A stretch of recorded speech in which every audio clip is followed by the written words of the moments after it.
everyone, my name is Sydney. I'm going to be talking to you today about how to create a small business. This is all from personal experience because I have started a small business, and these are just the things that I have done in my life to prepare me for a small business and things I've learned along the way. So, a small business is just that. It's a small business. It's not corporate. It's not like Target or McDonald's or Meijer or Walmart. Those are corporate businesses.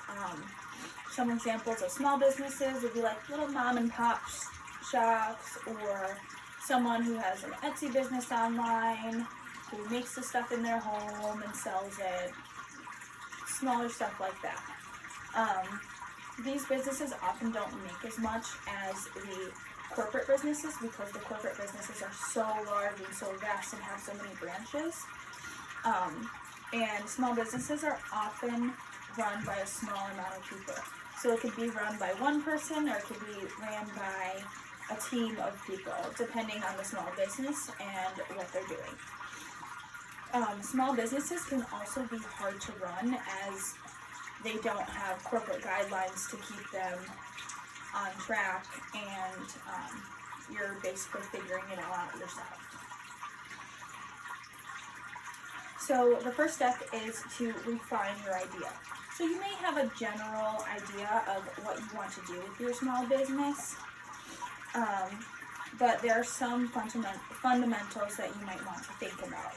So you might want to think about your product, which means you like what you're going to make and how you're going to produce that product. You will also want to think about the people that you're selling your product to. What is your target consumer? You also want to think about how you're going to get that product to people. So are you going to be mailing it, or are they going to be coming to you? You also need to know about your team. So is this something you can do on your own, or are you going to have to recruit people as well? You are also going to want to think about how much time you want to put into your small business. If you just want it to be like a hobby and you're just selling those things, great. If you want to make it a full-time employment, also great, but you just need to narrow that down. The second step is creating your brand. So how are you going to represent your small business? Are you going to use social media? Are you going to create a website? What kind of advertisement are you going to have for your small business to get the word out there? If you don't get the word out there, people might not know about it, and you can't bring in any revenue. You also want to distinguish your products from other people's products. If there's a huge market for socks, why are your socks, the socks that you are selling, better than any other company that's selling socks? Things like that. An example of this is Bomba socks. When you buy a pair of socks, they will donate a pair to a homeless person.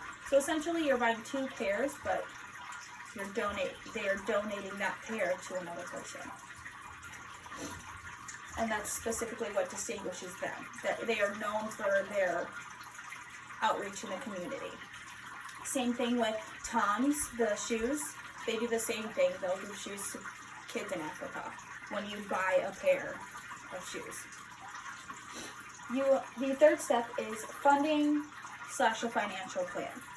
This is extremely crucial because if you don't think about your funding, you may end up in a tough spot. So you want to think about how much money you're going to put into your business. And you need to know if you are going to be putting a certain amount in. What is your startup cost, essentially? You also need to know what materials you're going to need. Are you going to have to purchase a ton of materials to start your business, or do you already have those materials? An example of this could be online Etsy sticker businesses. A lot of people actually have these businesses from inside their homes. So they have to buy the sticky paper that you print the stickers onto. They have to cut them out. They either cut them out manually or they cut them out with something called a Cricut, which cuts it out. It's like a printer that cuts it out. You also need to know if you are paying for a storefront. So this is pretty substantial as well, because not only do you have to have the materials, but you have to have a place to start your business. And this depends on what your business is going to be and how much time you're going to spend on it. If it's something you can do at your home, you don't necessarily need a storefront. But if it's something like a restaurant, or you're opening a clothing store, that is something that you might need to have a storefront for. And then you will factor that rent into your funding. The next step is you might also want to register your business. So this is registering your business with the government and IRS. Another thing to think about is an insurance policy, because accidents do happen, especially if you have a storefront that is a physical building, and insuring that building, especially if it's a restaurant, would be a smart choice. So that's also something to think about when you're going into funding, is insurance costs and things like that.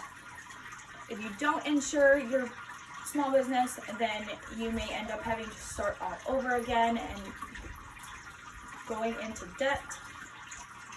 And especially if it's an accident and you have insurance, then the insurance policy will cover it. The next thing to think about is platforms.